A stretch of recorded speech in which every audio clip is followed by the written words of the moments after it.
ಈ ವರ್ಷ 50 ವರ್ಷಗಳ ತುಂಬಿದ ಸಾಧನೆ ಸಂಭ್ರಮ ಚಿತ್ರೋತ್ಸವನ ತುಂಬ ಅದ್ಧೂರಿಯಾಗಿ ಮುಗೀತು. ಅದಕ್ಕೆ ಅವರ ಅಭಿಮಾನಿಗಳು ಭಾಗವಹಿಸಿದ್ದಕ್ಕೆ ಸಾಧ್ಯ ಆಯಿತು ಅಂತ ನಾನು ಭಾವಿಸ್ತೇನೆ. ಬಾಬು ಅವ್ರ ಬಗ್ಗೆ ನಾವು ಎಷ್ಟು ಹೇಳಿದ್ರು ಕಡಿಮೆನೆ. ಯಾಕೆಂದ್ರೆ ಅವ್ರ ಸಿನಿಮಾಗಳು ನೋಡಿ ಬೆಳೆದವರು. ನಿನ್ನೆ ಹಂಸಲೇಖ ಅವ್ರು ಹೇಳ್ತಿದ್ರು, ಮುತ್ತಿನಹಾರ ಸಿನಿಮಾ ನೋಡಿದ ಮೇಲೆ, ಇದನ್ನು 1 ಅವರ್ಗೆ ಎಡಿಟ್ ಮಾಡಿ ಇಂಗ್ಲೀಷಲ್ಲಿ ಡಬ್ ಮಾಡಿ, ಯುದ್ಧ ಬೇಡ, ಯುದ್ಧ ದೇಶನ ಪ್ರಪಂಚನ ಸಾಯಿಸುತ್ತೆ, ಕೊಲ್ಲುತ್ತೆ, ಅಂಥ ಯುದ್ಧ ನಮ್ಗೆ ಯಾಕೆ ಬೇಕು ಅಂತಕ್ಕಂಥ ಕಾನ್ಸೆಪ್ಟನ್ನು ಮುತ್ತಿನಹಾರದಲ್ಲಿ 35 ವರ್ಷಗಳ ಹಿಂದೆನೇ ಮಾಡಿದ್ದಾರೆ. ಸೊ ಅದು ಈ ಪ್ರಪಂಚಕ್ಕೆ ಸಾರಬೇಕು, ಈ ಪ್ರಪಂಚಕ್ಕೆ ತಿಳಿಸ್ಬೇಕು ಯುದ್ಧ ಬೇಡ ಅಂತಕ್ಕಂಥದ್ದನ್ನು. ಈಗ ಎಲ್ಲ ಕಡೆ ಯುದ್ಧದ ಛಾಯೆ ಎದ್ದು ಕಾಣಿಸ್ತಿದೆ ಅಂತಕ್ಕಂಥ ಮಾತನ್ನು ನಿನ್ನೆ ಹಂಸಲೇಖ ಅವ್ರು ಹೇಳ್ತಿದ್ರು. ಎಗೇನ್ ಟೆರರಿಸಮ್, ಇದು ಕೂಡ ದೇಶಕ್ಕೆ ಮಾರಕ. ಮತ್ತೆ ಅದು ಆ ಥರದ್ದೊಂದು ಕಥೆ ತೊಗೊಂಡು ಮತ್ತೆ ಸಿನಿಮಾ ಮಾಡಿದ್ದಾರೆ.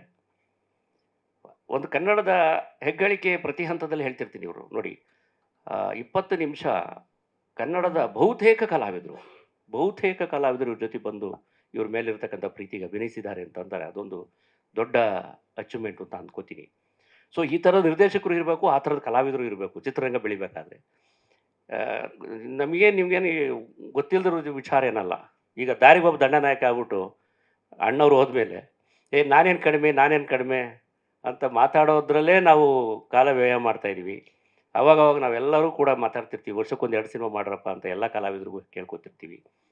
ಅವಾಗ ತಾನಾಗೆ ಕನ್ನಡ ಇಂಡಸ್ಟ್ರಿ ಬೆಳೆಯೋಕ್ಕೆ ಸಾಧ್ಯ ಆಗುತ್ತೆ. ಇಲ್ಲ ಅಂತಾರೆ 2 ವರ್ಷಕ್ಕೋ 3 ವರ್ಷಕ್ಕೊಂದು ಸಿನಿಮಾಗೆ ಬಂದರೆ ಎಗೈನ್ ನಾವೇ ಕನ್ನಡಿಗರನ್ನ ಬೇರೆ ಭಾಷೆಗೆ ವಲಸೆ ಕಳಿಸ್ತಾ ಇದ್ದೀವಿ. ಬೇರೆ ಎಲ್ಲ ಭಾಷೆಯಲ್ಲೂ ಕೂಡ ರಜನಿಕಾಂತ್ ಅಂತ ಪಾಪ ಅವರು ಈಗಲೂ ಕೂಡ ವರ್ಷದಲ್ಲಿ 2 ಸಿನಿಮಾ ಮಾಡ್ತಾರೆ ಅಂತಂದರೆ ಅದು ತಮಿಳ್ನಾಡಿನ ಮಾರ್ಕೆಟನ್ನು ಬೆಳೆಸ್ತಿದ್ದಾರೆ ಅವ್ರು ಇನ್ನೂ ಕೂಡ. ಆದರೆ ಈಗಲೂ ಕೂಡ ಅವ್ರಿಗೆ ಆ ಕಾಳಜಿ ಇದೆ ಇಂಡಸ್ಟ್ರಿನ ಉಳಿಸ್ಕೊಳ್ಳೋವಂಥದ್ದು. ನಮ್ಮ ಕಲಾವಿದ್ರಿಗೂ ಅದು ಆಗಬೇಕು. ಯಾಕೆಂತಂದರೆ ಮುಂಚೆನೂ ನಾವು ಇದೇ ಕಲಾವಿದ್ರು ಇಟ್ಕೊಂಡು ಮುಂಚೆ 45 ದಿವಸ 50 ದಿವಸ ಸಿನಿಮಾ ಮಾಡಿದ್ದು ನೋಡಿದ್ದೀವಿ ನಾವು. ಅದೇ ಕಲಾವಿದರು ಈಗಲೂ ಅಭಿನಯಿಸ್ತಾ ಇರೋದು. ಸೊ ಈಗ ಅದ್ಯಾಕೆ ಅವ್ರು 150 ದಿವಸ 200 ದಿವಸ 300 ದಿವಸ ಚಿತ್ರೀಕರಣ ಆಗುತ್ತೆ ಅಂತಕ್ಕಂಥದ್ದು ಗೊತ್ತಿಲ್ಲ ತಾಂತ್ರಿಕವಾಗಿ. ಅವ್ರು ಎಷ್ಟೇ ದಿವಸ ಚಿತ್ರೀಕರಣ ಮಾಡಿದ್ರು ಬಹುತೇಕ 2.5 ಗಂಟೆನೇ ಸಿನಿಮಾ ಇರುತ್ತೆ. ಆಗಲೂ ಅಷ್ಟೇ ಇರ್ತಿತ್ತು.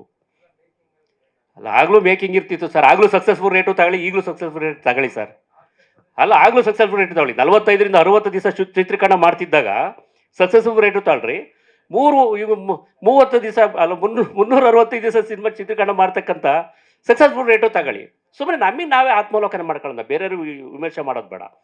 ಏನು ಮಾಡ್ತಿದ್ವಿ, ಹೇಗೆ ಆಗ್ತಿದ್ವಿ ಅನ್ನೋದನ್ನು ನಾವೇ ಆತ್ಮವಿಮರ್ಶೆ ಮಾಡ್ಕೊಂಡ್ರೆ ಸಾಕು. ಓಡಿರೋ ಸಿನಿಮಾಗಳು ನೋಡಿದ್ದೀವಿ. ಅಲ್ಲ, ಇದೇ ಕಲಾವಿದ್ರೆ ಈಗೇನು 300 ದಿವಸ ಅಥವಾ 200 ದಿವಸ ಚಿತ್ರೀಕರಣ ಮಾಡೋ ಕಲಾವಿದ್ರೆ ಹಿಂದೆ ಮಾಡ್ತಿದ್ದನ್ನು ನಾವು ನೋಡಿದ್ದೀವಿ. ಸೊ ಅವ್ರುಗಳು ಇನ್ನೊಂಚೂರು ಬಿಂಬಗಳನ್ನು ಬಿಟ್ಟು ಒಂಚೂರು ಆಚೆ ಬಂದರೆ ಬಹುತೇಕ ಕನ್ನಡ ಚಿತ್ರರಂಗ ಇನ್ನೂ ಬೇರೆ ಮಟ್ಟಕ್ಕೆ. ಈಗ ಆಲ್ರೆಡಿ ನಮಗೆಲ್ಲ ಮಾತಾಡ್ತಾನೆ ಇರ್ತೀವಿ, ಬರೀ ಒಂದು ಕಾಂತಾರ ಒಂದು KGF ಇಟ್ಕೊಂಡೇ ನಾವು ಇಡೀ ಕನ್ನಡ ಇಂಡಸ್ಟ್ರಿ ಚೆನ್ನಾಗಿದೆ, ಕನ್ನಡ ಇಂಡಸ್ಟ್ರಿ ಪ್ರಪಂಚಕ್ಕೆ ಹೋಗಿದೆ ಅಂತ ಬಿಡಿ. 2 KGF ಒಂದು ಕಾಂತಾರ ಇಟ್ಕೊಂಡೆ ಮಾತಾಡೋಕ್ಕಾಗಲ್ಲ. ಒಂದು KGF ಕಾಂತಾರ ಬಿಟ್ಟು ಬೇರೆ ಯಾವ ಪಿಕ್ಚರ್ ಮಾತಾಡಿದ್ವಿ ಅನ್ನೋದು ಮಾತಾಡ್ಬೇಕಲ್ಲ. ಸೊ ಆ ಥರ ನಾವು ಇನ್ನೊಂಚೂರು ಯೋಚನೆ ನಾವು ಯಾಕೆ ಹಂಗೆ ಮಾಡೋಕ್ಕಾಗ್ಬಾರ್ದು. ನಾವು ಬೇರೆ ಕಲಾವಿದರು ಕೂಡ ಈ ಥರದಲ್ಲಿ ಸ್ಪೋರ್ಟಿವ್ ಆಗಿ ನಿಂತ್ಕೊಂಡ್ರೆ ಬಹುಶಃ ಆ ಥರದ್ದು ಎಲ್ಲ ಕಲಾವಿದರ ಸಿನಿಮಾಗಳು ಈ ಥರ ವರ್ಲ್ಡ್ ಮಾರ್ಕೆಟ್ ಆದಾಗ ನಿಜಕ್ಕೂ ಕನ್ನಡ ಚಿತ್ರರಂಗ ಬೆಳೆಯೋಕ್ಕೆ ಸಾಧ್ಯ ಆಗುತ್ತೆ. ಅದಾಗಬೇಕು ಅಂತಕ್ಕಂಥದ್ದು ನನ್ನ ಅನಿಸಿಕೆ. ದಯವಿಟ್ಟು ಅವರೆಲ್ಲರೂ ಕೂಡ ಒಂದು ಸ್ವಲ್ಪ ಈ ಕಡೆ ಕೋಪ್ರೇಟ್ ಮಾಡೋದು ಸಾಧ್ಯ ಆಗುತ್ತೆ, ಮತ್ತು ಬೆಳೆದೇ ಬೆಳೆಯುತ್ತೆ. ಬಾಬು ಅವರು ಪಾಪ ಒಂಥರ ಹಠವಾದಿ, ಅವರು ಬಿಡಲ್ಲ. ಅವರು ಅವತ್ತಿನ ನಾಗರಹೊಳೆ ಸಿನಿಮಾದಿಂದ, ಗಂಡು ಬೇರಡದಿಂದ ಇವತ್ತಿನ ಕಮಲಾ ಪಿಕ್ಚರ್ವರೆಗೂ ನಾನು ಅವರ ಮೇಕಿಂಗ್ ನೋಡಿದ್ದೀನಿ. ನಾನು ಶೂಟಿಂಗ್ ಸ್ಪಾಟಿಗೆ ಒಂದು 2-3 ದಿವಸ ಹೋಗಿದ್ದೆ ಈ ಕಮಲಾ ಸಿನಿಮಾದಲ್ಲಿ. ಆ ಲ್ಯಾವಿಶ್ ಇರೋದು, ಆ ಚಿತ್ರೀಕರಣ ಅದ್ಧೂರಿತನ. ನಾನು ಹೇಳ್ತಿದ್ದೆ, ಸರ್ ಸ್ಕ್ರೀನ್ ಮೇಲೆ ಕಾಣೋಂಗೆ ದುಡ್ಡು ಖರ್ಚು ಮಾಡಿ ಸರ್. ಅತಿ ಹೆಚ್ಚು ದುಡ್ಡು ನಾನು ಎಲ್ಲ ಕಲಾವಿದರಿಗೂ ಎಲ್ಲ ನಿರ್ದೇಶಕ ನಿರ್ಮಾಪಕರು ಹೇಳ್ತೀನಿ, ಯಾವುದೇ ಸಿನಿಮಾ ರಿಚ್ಚಾಗಿ ಕಾಣೋದು ಸ್ಕ್ರೀನಿನ ಹಿಂದೆ ಖರ್ಚು ಮಾಡೋ ದುಡ್ಡಿಂದ ಅಲ್ಲ, ಸ್ಕ್ರೀನ್ ಮುಂದೆ ಕಾಣಬೇಕು. ನಾವೊಂದು ಶಾರ್ಟ್ ತೆಗೆದ್ರೆ ಒಳ್ಳೆ ಕಾಸ್ಟ್ಯೂಮ್ಸ್ ಹಾಕಿ ಅದನ್ನೆಲ್ಲ ಮಾಡ್ತಾರೆ, ಒಳ್ಳೆ ಸಂಭಾಷಣೆ ಬರ್ಸ್ತಾರೆ, ಒಳ್ಳೆ ಡೈಲಾಗ್. ಆಮೇಲೆ ಲೊಕೇಶನ್ಗಂತೂ ತಲೆ ಕೆಡ್ಸ್ಕೊತಾರೆ, ಇಂಥ ಲೊಕೇಶನ್ಲೇ ಶೂಟ್ ಮಾಡಬೇಕು. ಅದೆಷ್ಟೇ ಕಷ್ಟ ಇದ್ರೂ ಆ ಜಾಗಕ್ಕೆ ಹೋಗಿ ಚಿತ್ರೀಕರಣ ಮಾಡ್ತಾರೆ. ಆಮೇಲೆ ಈ ವಯಸ್ಸಲ್ಲಿ ಕೂಡ ಫಾದರ್ಸ್ ಥರ ಓಡಾಡ್ತಿರ್ತಾರೆ, 5 ನಿಮಿಷನೂ ಬಿಡಲ್ಲ. ಆಮೇಲೆ ತುಂಬ ಪುಸ್ತಕಗಳು ಓದ್ತಿರ್ತಾರೆ.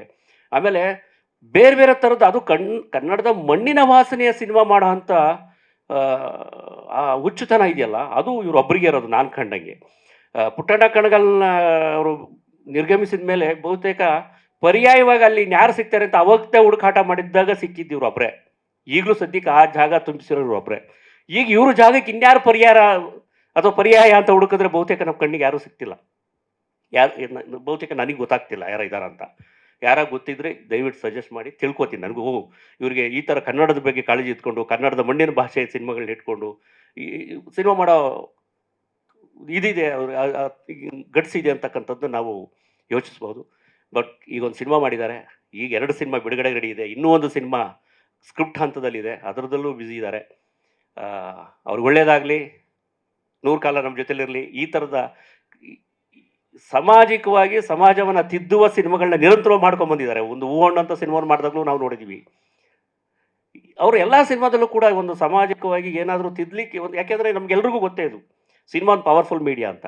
ಬಂಗಾರ ಮನುಷ್ಯ ನೋಡಿದ್ಮೇಲೂ ರೈತರಾದವರು ನೋಡಿದ್ದೀವಿ, ಇನ್ಯಾವುದೋ ಸಿನಿಮಾ ನೋಡಿ ಕೊಲೆಗಾರರಾಗಿದ್ದನ್ನು ನೋಡಿದ್ದೀವಿ, ಇನ್ಯಾವುದೋ ಸಿನಿಮಾ ನೋಡಿ ಲವರ್ಸ್ಗೋಸ್ಕರ ಕಿಡ್ನ್ಯಾಪ್ ಮಾಡಿದ್ದನ್ನು ನಾವು ನೋಡಿದ್ದೀವಿ. ಇವಾಗ ದಿನನಿತ್ಯ ಈ ಥರದ್ದು ಸಿನಿಮಾ ಒಂದು ಪ್ರಭಾವ ಮಾಧ್ಯಮ ಆಗಿರೋದ್ರಿಂದ ಒಳ್ಳೆಯದನ್ನು ನಾವು ಹೇಳ್ತಾ ಹೋಗ್ತಿದ್ದೀವಿ. ಅವರು ಅದು ನಿರಂತರವಾಗಿ ಅದನ್ನು ಹೇಳ್ಕೊಂಡು ಬರ್ತಿದ್ದಾರೆ. ಅವರ ಈ ಜರ್ನಿ ಹೀಗೆ ಮುಂದುವರಿಲಿ, ಈ ಸಿನಿಮಾ ಯಶಸ್ವಿ ಆಗಲಿ. ಯಾಕೆ ಅಂತಂದರೆ ಈ ಸಿನಿಮಾ ಯಶಸ್ವಿ ಆಗಿ ಅವ್ರಿಗೇನು ಕಾಸು ಬಂದರೆ ಸ್ವಂತಕ್ಕೆ ಮನೆ ತೊಗೋತಾರೆ, ಅದೊಂದು ಖುಷಿ ನನಗೆ.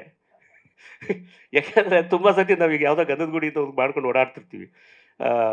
CM ಹತ್ರಕ್ಕೆಲ್ಲ ಹೋದಾಗ ಇಂಡಸ್ಟ್ರಿ ಓನರ್ಗೆಲ್ಲ ಒಂದು ಮನೆಗೆ ಬೇಕು ಸರ್ ಅಂತ. ಆಮೇಲೆ ಯಾರು ಪಾಪ ಶ್ರೀನಿವಾಸ ಮೂರ್ತಿ ಅವರು, ರಾಜನ್ ಸಿಂಗ್ ಬಾಬುರೆಲ್ಲ, ಸರ್ ನಮ್ಗಳಿಗೆ ಮನೆ ಇಲ್ಲ ಅಂತ ಹೇಳ್ತಿರ್ತಾರೆ. ಹಾಗಾಗಿ ಈ ಸಿನಿಮಾ ಅವ್ರಿಗೆ ಮನೆ ಭಾಗ್ಯ ತಂದು ಕೊಡಲಿ ಸ್ವಂತದ್ದ ಅಂತ ಹೇಳಿ ಅವರು ಬ್ಯಾಂಕಲ್ಲಿ ಸಿಕ್ಕಾಕೊಂಡಾಗ ಅವರು ಅದನ್ನು ಹೋರಾಟ ಮಾಡಿದ್ರು. ಯಾಕೆಂದರೆ ಅದು ಸಂಪೂರ್ಣ ಬ್ಯಾಂಕಿಂದ ಈ ಸಿನಿಮಾನ ಬಿಡುಗಡೆ ಮಾಡ್ಕೊಳ್ಳೋದಕ್ಕೆ ಅವರ ಹೋರಾಟ ಇತ್ತಲ್ಲ, ಅದು ತುಂಬ ದೊಡ್ಡ ಮಟ್ಟದ ಹೋರಾಟ. ಬಹುತೇಕ 32 ಕೋಟಿ ಆಗಿತ್ತು ಅಂತ ಕಾಣಿಸುತ್ತದು ಆ ಸಿನಿಮಾದಲ್ಲಿ. ಅವರ ಬ್ಯಾಂಕಿನ ಬಡ್ಡಿ ಎಲ್ಲ ಸೇರಿ 32 ಕೋಟಿ ಆಗಿತ್ತು.